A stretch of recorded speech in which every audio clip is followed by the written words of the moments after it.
Right, today I've got a new train. It's my first train pack and I'm very pleased with it. Now if you can't already tell from this zoomed in shot, I'll show you what it is. It's the Hitachi class 395. It's a Steve Redgrave in southeastern high speed livery, which is what I zoomed in on earlier.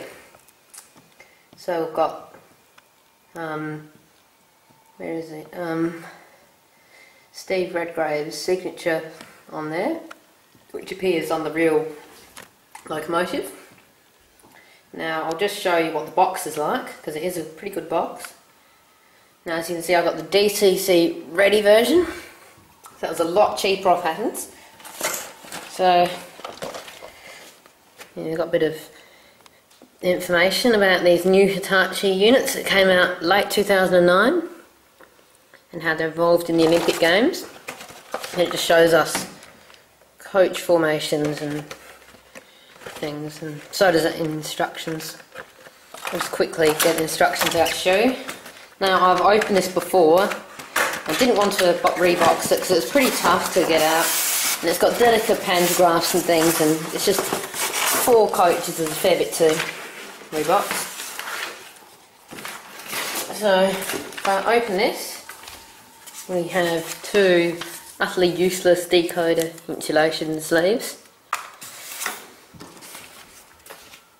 and we have a quite useful instruction manual for class 395 electric locomotive, and that's when we've got the DCC ready version.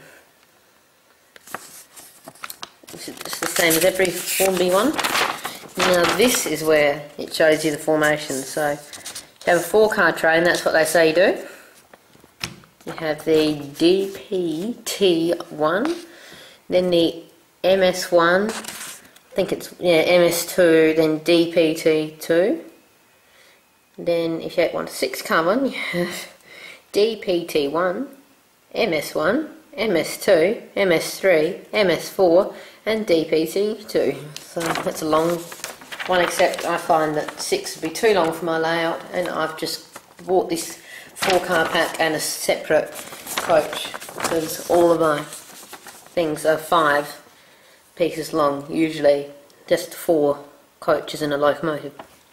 Now this is really tricky to undo and take off. I'm kind of mucked up on this step, and instead of taking off where am I?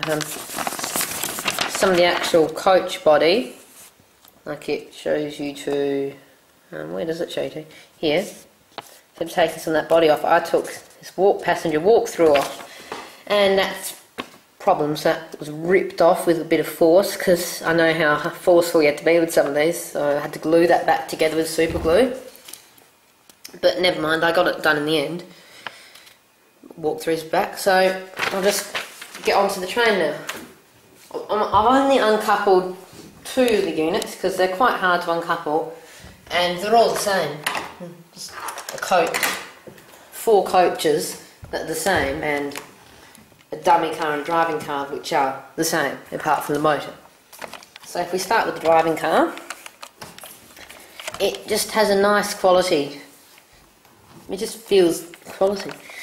Now if we look up the top, as with the dummy and the coaches, we have a really convincing fan. There's no fan underneath there, it's just plastic moulded in the right ways, and a nice roof is moulded. Now there are also these little non-moulded pipes there, those red ones, and a very good pantograph that we lift up. There we go, pantograph, mechanical pantograph. That's a good feature, just as the Pendolino has. Now on this side we have Steve Redgrave's signature, and it says Britain's fastest. This is Steve Redgrave. Now we have a nice disabled sign there to show, and up there as well, to show us that that's where the disabled people would get in with wheelchairs. Along the whole unit, it's got lots of more print and colour. So there's a yellow, all things that you wouldn't have seen in older models.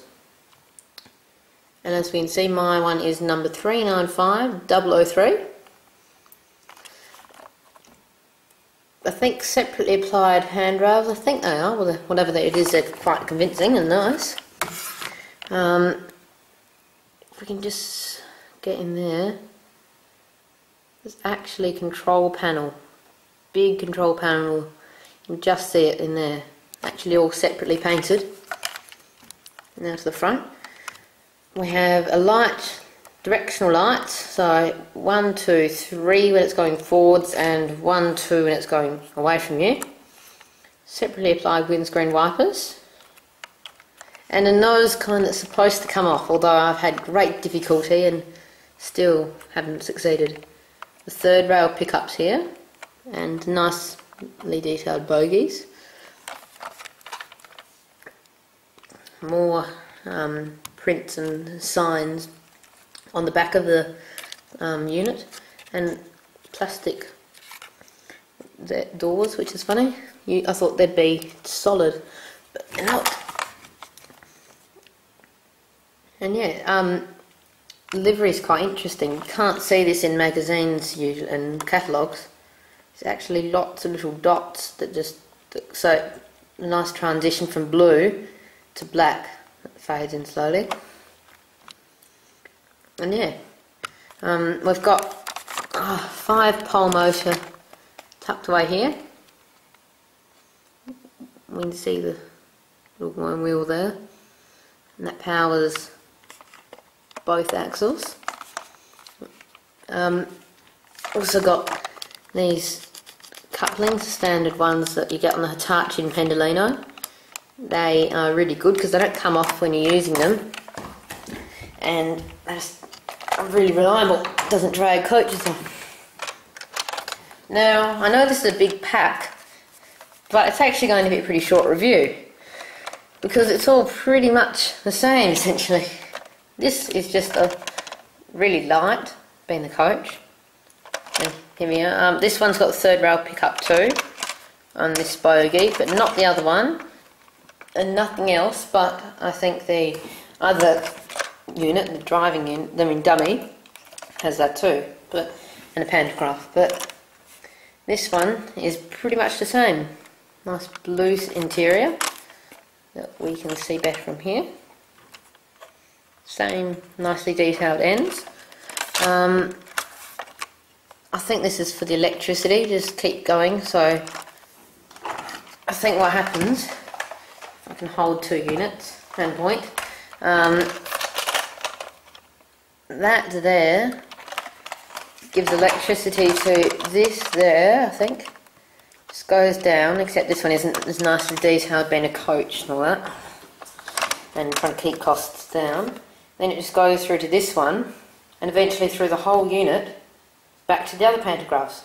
Not like it goes through the pantograph, but it just powers the whole set. So, got electricity and all that in all the coaches as we would expect. Nice grills down here, and rivets.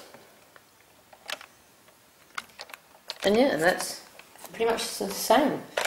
More grills. Just play havoc with the camera. Not really, it just plays havoc with eyes. Up top, and more convincing fans. Rivets again. So, a good pack. And that's really all I'm afraid I can show you, because there's not much to these HSTs. There really isn't much detail on them in real life. So, model's fine. It's just that, yeah, that's all there is to show. So I'll now show you the lovely unit running. Now I got the DCC ready one because I'm on quite a tight budget, and yeah, the DCC red one was on special on Hattons and really good discount you got, so thought may as well go for the ready, but I don't recommend it. If you don't really have much of a budget, or you've got a larger one, or you just think you've got a bit of spare money, I would go for the fitted one. And especially because not all shops are going to have specials on the ready one, because the ready one was a pain to open and it's just torturous. You feel like you're going to break the model all the time. It's not a nice thing, as it was still expensive, so not a nice feeling when it feels like it's breaking. I'll turn the lights on. really bright. That's a good thing.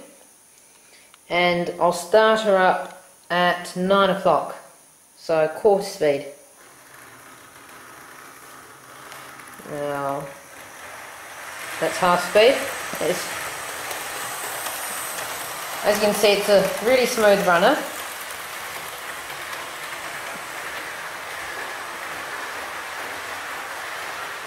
And it negotiates my kind of overtaking lane with ease. No problems with that at all. Now I'll just take it up to 3/4 speed because it is an HST, and this is the speed, or full speed, that it belongs at. Racing along.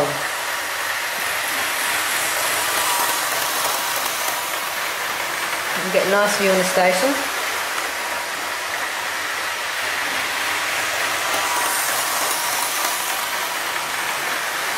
Yep, that's the speed it belongs at. Top speed, or 3/4 speed. You see the red lights, they're really effective too. We all know that Hornby are great for red lights, whereas V-trains, their lights are fine, but not quite up to standard compared to Hornby. Amazing. I'll just slow it down to half speed. Still is quite brisk though.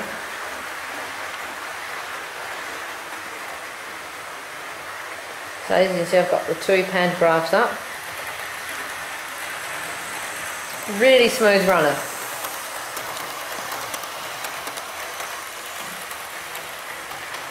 Great runner. It is a bit loud, but I think that's because, as I showed you, the motor is quite exposed. Whereas a diesel or steam, the engine in this diesel here, is roughly where behind that EWS sign. So it's enclosed by a lot of body, and there's no gaps for bogies underneath there. So it's like a car engine being locked quite in a motorbike engine, because it's just encased a bit more. So don't be fooled by the noise. It's not poor running. It's not a bad motor. It's a great 5-pole motor. So I'll now take some short little clips of the locomotive running around my layout.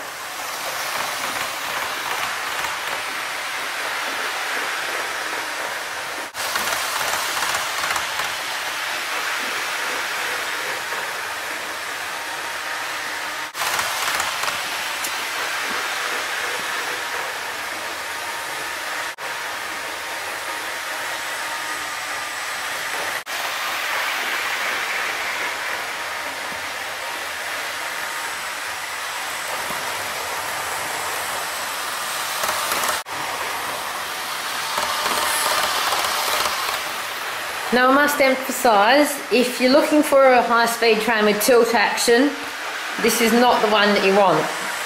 It's lovely, but it's not like the Pendolino, which has a nice accurate tilting system. But this too is accurate because the Hitachi doesn't have tilting in real life, so yeah, just as realistic. I recommend this model to anyone. If you're modern image, for sure, and if you're steam era, I'd buy this anyway. How can you refuse it? My favourite train.